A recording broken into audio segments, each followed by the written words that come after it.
సాయిరాం. బాబా భక్తులందరికీ కూడా నమస్కారం అండి. అందరూ కూడా సుఖంగా సంతోషంగా ఎప్పుడూ కూడా ఆనందంగా ఉండాలి అని చెప్పి ఆ బాబాగారి తరపున నేను కూడా మనస్ఫూర్తిగా కోరుకుంటున్నాను. ఈరోజు బాబాగారు అందించే సందేశం ఏంటి అంటే కనుక, సమయం లేదు తల్లి, వెంటనే నీ ఇంట్లో ఉన్న దరిద్రాన్ని 2 నిమిషాల్లో తీసివేయి, లేకపోతే దినదిన గండం నూరేళ్ల ఆయుష్యే. ఎందుకు చెప్తున్నానా అని చెప్పి జాగ్రత్తగా నేను చెప్పే విషయాన్ని చివరి వరకు విను. ఇది నేను నీ కోసం చేసే మంచి అని చెప్పి గమనించు అని చెప్పేదో తెలియని సందేశంతో మన ముందుకు వచ్చారండి. వినే ముందు చాలామంది కూడా చెప్పుకోలేనటువంటి సమస్యలతోటి సతమతమైపోతూ వాటిని ఎలా తీర్చుకోవాలో తెలియక ఇబ్బంది పడిపోతూ ఉంటున్నారు. అటువంటి వారి కోసం శ్రీ షిరిడి సాయిబాబా ఆశీస్సులతో జ్యోతిష్యం చెప్పబడును గురూజీ శివరామరాజు గారు. Phone number 9959422252. మీరు ఇప్పటి వరకు ఎన్నో చోట్ల జ్యోతిష్యం చెప్పించుకొని మీరు ఆశించిన మార్పులు మీ జీవితాలలో జరగలేదని చెప్పి బాధపడి ఉంటారు. కానీ ఇక్కడ అస్సలు అలా జరగదండి. మీ సమస్యలు ఏవైతే ఉన్నాయో, ప్రేమ, పెళ్లి, ఉద్యోగం, రాజకీయం, సంతానం లేక ఇబ్బంది పడుతున్నా, భార్యాభర్తల మధ్య గొడవలున్నా, అప్పుల సమస్యలున్నా, శత్రువుల సమస్యలున్నా, అవేంటో గురువు గారికి వివరించి చెప్పినట్లయితే వాటికి తగిన పూజలు చేసి గురువుగారు మీకు రోజులలోనే పరిష్కారాన్ని చూపిస్తారు. గురువుగారు చెప్పింది చెప్పినట్లుగా 100కి 100% జరిగి తీరుతుంది. నమ్మకంతో స్క్రీన్ మీద కనిపిస్తున్నటువంటి నెంబర్కి కాంటాక్ట్ అవ్వండి.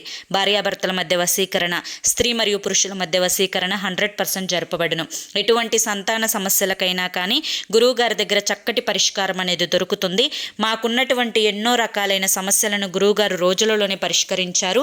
మీ జీవితాల్లోకి అదృష్టాలు రావాలి అంటే వెంటనే ఈ నెంబర్కి కాంటాక్ట్ అవ్వండి. ఇక ఆలస్యం చేయకుండా మనం బాబాగారి యొక్క సందేశం ఏంటో తెలుసుకుందాం. తల్లి, సమయం లేదు. ఇప్పుడు జరుగుతున్నది శ్రావణ శుక్రవారాలు, అలాగే శ్రావణ మంగళవారాలు. పూర్తిగా చెప్పుకోవాలి అంటే శ్రావణ మాసం. ఈ శ్రావణ మాసం అంటేనే పవిత్రమైన మాసం. ఎవరైతే కష్టాలతోటి, బాధలతోటి సతమతమైపోతూ మా జీవితాల్లోకి అదృష్టాలు లేవు, ఆనందాలు లేవు, ఎప్పుడూ కూడా దుఃఖాలే నిండిపోతూ ఉన్నాయి, ఏ పని చేసినా కూడా ఆ పనిలో అదృష్టమే కలిసి రావడం లేదు, డబ్బు అనేది ఎంత దాచుకోవాలి అన్నా ఖర్చులు ఎక్కువైపోతున్నాయి, ఆదాయం తక్కువైపోతుంది అని చెప్పి బాధపడేవారు ఒక్కసారి 2 నిమిషాలు జాగ్రత్తగా వినండి.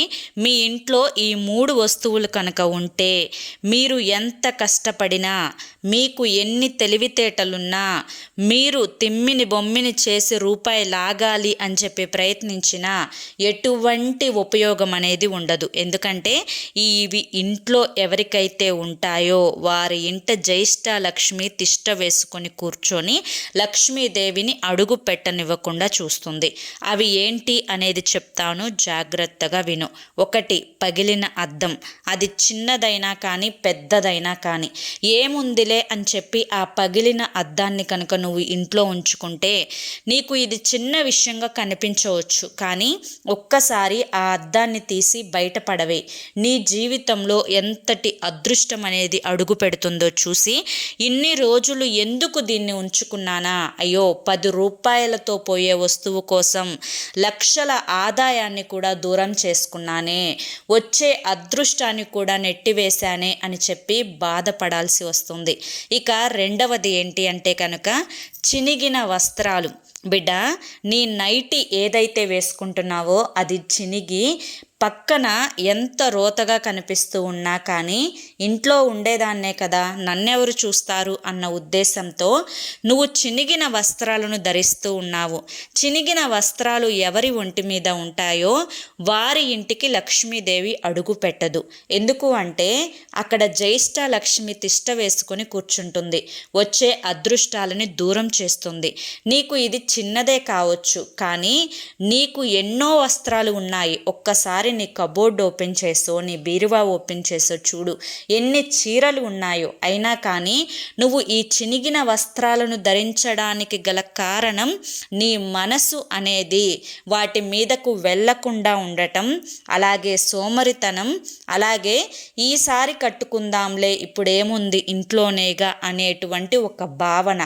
ఈ భావన నీ కుటుంబాన్ని, నిన్ను అనేక కష్టాల బారిన పడేలా చేస్తుంది. కాబట్టి నువ్వు ప్రత్యేకంగా గుర్తుంచుకోవలసింది ఏంటి అంటే కనుక నువ్వు ఖచ్చితంగా ఇకపై చినిగిన వస్త్రాలను, అది నైటీ అయినా కానీ, చీర అయినా కానీ, జాకెట్ అయినా కానీ, షర్ట్ అయినా కానీ, ప్యాంట్ అయినా కానీ, చినిగిన వస్త్రాలను మాత్రం ఎట్టి పరిస్థితులలో కూడా ధరించవద్దు. అలాగే ఇక 3వ వస్తువు పగిలిపోయినటువంటి దేవుని చిత్రపటాలు. అవును తల్లి, పగిలినవి, చినిగినవి, నలిగినవి, అలాగే ఏదైనా చిన్న చిన్న విగ్రహాలు ఉంటే అవి వంకర్లు పోయినా, లేదంటే పక్కన ఏదన్నా చిన్నగా పగిలినా కూడా ఏముందిలే అని చెప్పి అలాగే పెట్టుకుంటే చాలా నష్టాలు పడాల్సి వస్తుంది. ఎందుకంటే పగిలిన దేవుని చిత్రపటాలు ఏ ఇంట్లో ఉంటాయో ఆ ఇంట్లో లక్ష్మీదేవి అడుగు పెట్టదు, ఆ ఇంట్లో దరిద్రం తాండవిస్తూ ఉంటుంది. ఒక్కసారి ఆ పటాలను తీసి నీటిలో నిమగ్నం చేయడమో, లేకుంటే కనుక ఎక్కడైనా దేవుని గుడిలో చెట్టు కింద వదిలేసి రావడమో చేసి చూడు, నీ జీవితంలోకి అదృష్టాలు అనేవి అడుగు పెడతాయి. బిడ్డ, చిన్నవే కానీ ఇవి మార్చుకుంటే నీ జీవితంలో పెద్ద మార్పులే వస్తాయి. నీ జీవితం ఆనందమయం అయిపోతుంది, సుఖ సంతోషాలతో ఆనందంగా ఉంటుంది, అనారోగ్య సమస్యల నుంచి బయటపడతావు, జీవితం అంతా ప్రశాంతంగా ఉంటుంది. ఎప్పుడూ కూడా ఊహించనటువంటి, ఎన్నడూ కూడా కలలో కూడా కలగనటువంటి అదృష్టాలు, ఆనందాలు, ఐశ్వర్యాలు, ఆరోగ్యాలు నీ జీవితంలోకి అడుగు పెడతాయి.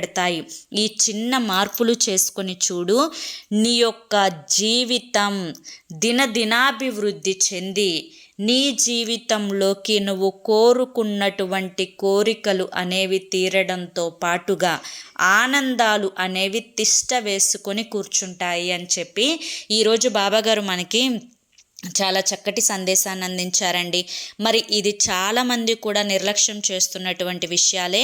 తప్పకుండా ఇవి నిర్లక్ష్యం చేయకుండా ఒక్కసారి ఆలోచించి చూడండి, జీవితంలోకి ఆనందాలను, అదృష్టాలను ఆహ్వానించుకోండి. ఎందుకంటే బాబాగారు ఏం చెప్పినా కూడా అది మన మంచి కోసమే కాబట్టి. మరి బాబాగారు అందించిన ఈ విషయం మీ అందరికీ కూడా నచ్చింది అనుకుంటున్నాను. నచ్చింది అనిపిస్తే వీడియోకి ఒక లైక్ ఇవ్వండి.